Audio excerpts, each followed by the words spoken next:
Au nom du Père, du Fils et du Saint-Esprit, Amen. Grande joie d'être là avec toi en ce lundi 26 août. Et je t'invite toujours à partager la lecture divina et laisse le signe like que tu as aimé la lecture divina, parce que cela nous aide aussi à divulguer la parole de Dieu. D'accord? Et la première lecture d'aujourd'hui, c'est deuxième lettre de Saint Paul aux Thessaloniciens, chapitre 1er, à partir du verset 1. Paul, Sylvain et Timothée, à l'église des Thessaloniciens, qui est en Dieu, notre Père, et dans le Seigneur Jésus-Christ. Que Dieu, le Père et le Seigneur Jésus-Christ vous accordent grâce et paix. Nous devons rendre grâce à Dieu à tout moment, à votre sujet, frères, et ce n'est que juste parce que votre foi est en grand progrès et que l'amour que chacun pour les autres s'accroît parmi vous tous, au point que nous-mêmes sommes fiers de vous parmi les églises de Dieu, de votre constance et de votre foi dans toutes les persécutions et tribulations que vous supportez. Par là, se manifeste le juste jugement de Dieu, où vous serez trouvés dignes du royaume de Dieu, pour lequel vous souffrez vous aussi. Que notre Dieu vous rende digne de son appel, qu'il mène à bonne fin par sa puissance toute intention de faire le bien et toute activité de votre foi. De la sorte, le nom de notre Seigneur Jésus sera glorifié en vous et vous en lui, conformément à la grâce de notre Dieu et du Seigneur Jésus-Christ. Alors, ici, Saint Paul, il dit, nous devons rendre grâce à Dieu à tout moment à votre sujet. Frères, et ce n'est que juste parce que votre foi est en grand progrès et que l'amour de chacun pour les autres s'accroît parmi vous tous, au point que nous-mêmes, nous sommes fiers de vous parmi les églises de Dieu, de votre constance et de votre foi dans toutes les persécutions et tribulations que vous supportez. Déjà, cette phrase ici, il y a beaucoup de choses que nous pouvons prendre pour prier aujourd'hui. Regardez, il parle. Le progrès, parce que votre foi est en grand progrès. Après, elle va dire, de votre constance et de votre foi dans toutes les persécutions et tribulations que vous supportez. Vous voyez la force de la foi dans cette communauté des Thessaloniciens, en Thessalonique. Voilà, la qualité de la vie de foi de ce peuple. Après, deuxième chose, et que l'amour de chacun pour les autres s'accroît parmi vous tous. Alors, on voit une communauté qui souffre des persécutions, mais ça veut dire qu'il reste fidèle au Seigneur. Et même Saint Paul va dire que notre Dieu vous rende digne de son appel et qu'il mène à bonne fin par sa puissance toute intention de faire le bien et de toute activité de votre foi. Nous voyons que la foi et l'amour, la charité, vont ensemble. Elles ne sont pas séparées. Nous voyons que l'amour aussi s'accroît parmi eux, mais aussi ils ont l'intention de faire le bien voilà, que le Seigneur mène à bonne fin par sa puissance toute intention de faire le bien. Ça veut dire la charité et l'amour en action. La foi et l'amour, elles vont ensemble. Voilà que nous puissions prier aujourd'hui et méditer comment ça va ta foi, comment elle se fortifie, elle fait des progrès, elle supporte des tribulations, elle est constante ou pas. Et aussi au niveau de l'amour. Est-ce que l'amour pour les autres s'accroît? Est-ce que vous avez toujours de bonnes intentions de faire le bien envers les autres? Voilà, priez avec ces quelques paroles que le Seigneur nous donne aujourd'hui. Maintenant, le psaume, c'est le psaume 96. Le psaume 96, à partir du verset 1. Chantez au Seigneur un chant nouveau. Chantez au Seigneur toute la terre. Chantez au Seigneur, bénissez son nom. Proclamez jour après jour son salut.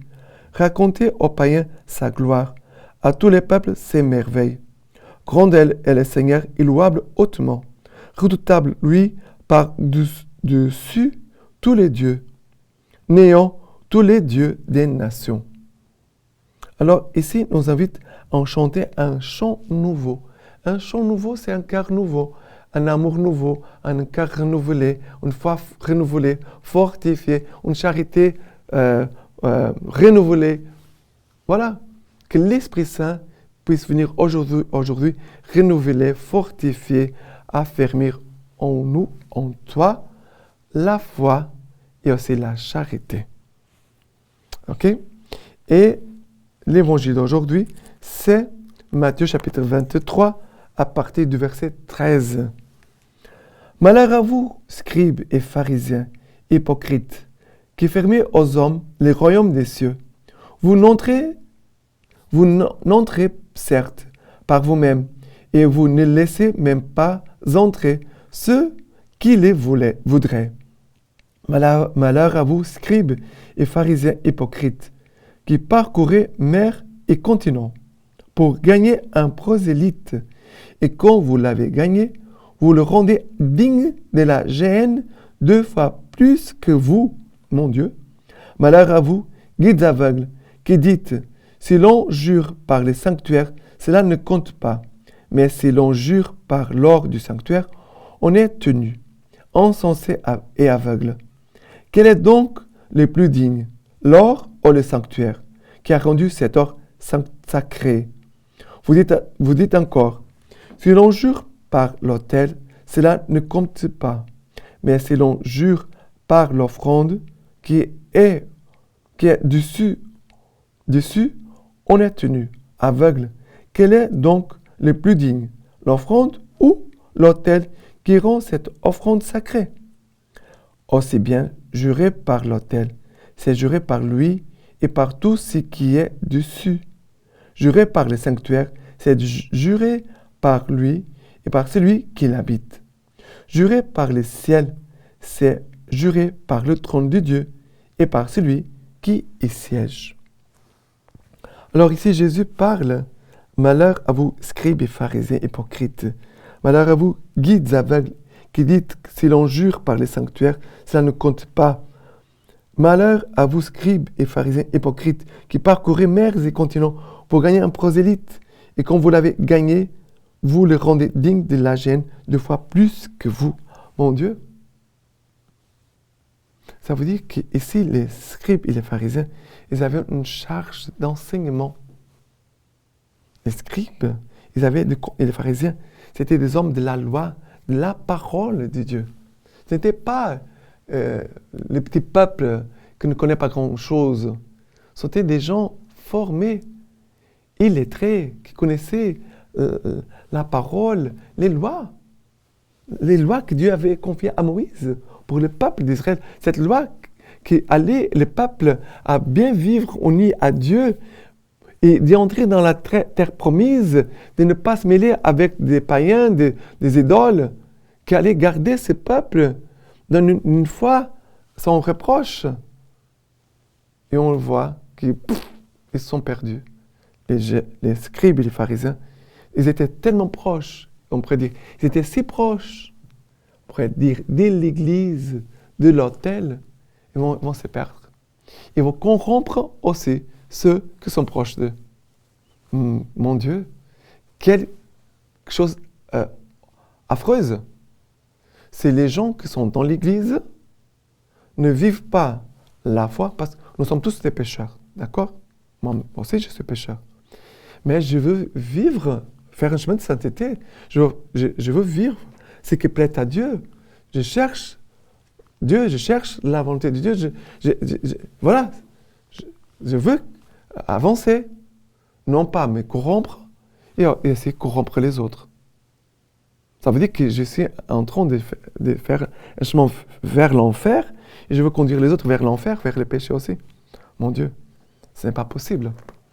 Mais, et si le Seigneur nous met devant notre responsabilité par rapport à la foi, par rapport à la charité. On parle de foi et on parle de la charité. Voilà. Nous avons 2 mains, foi et charité. Nous avons 2 pieds, foi et charité. Nous avons 2 yeux, foi et charité. Pour pouvoir avancer et aider les gens qui sont autour de nous à faire des progrès dans la foi et dans la charité. Ça veut dire choisir Dieu. Et la lecture patristique d'aujourd'hui de saint Thomas d'Aquin nous dit ceci. Moi, je suis le bon pasteur. Il appartient évidemment au Christ d'être pasteur. Car de même que le troupeau est dirigé et nourri par le pasteur, c'est ainsi que les fidèles sont nourris par le Christ au moyen d'un aliment spirituel et même de son corps et de son sang. Comme dit l'apôtre Pierre, vous étiez comme des brebis qui n'ont pas de pasteur. Mais à présent, vous êtes revenus vers le pasteur qui veille sur vous. Et les prophètes, comme un berger, il conduira son troupeau. Maintenant, je vous laisse la bénédiction par les mains toutes pures de la Vierge Marie. Dieu Tout-Puissant vous bénisse et vous garde, le Père, le Fils et le Saint-Esprit. Amen.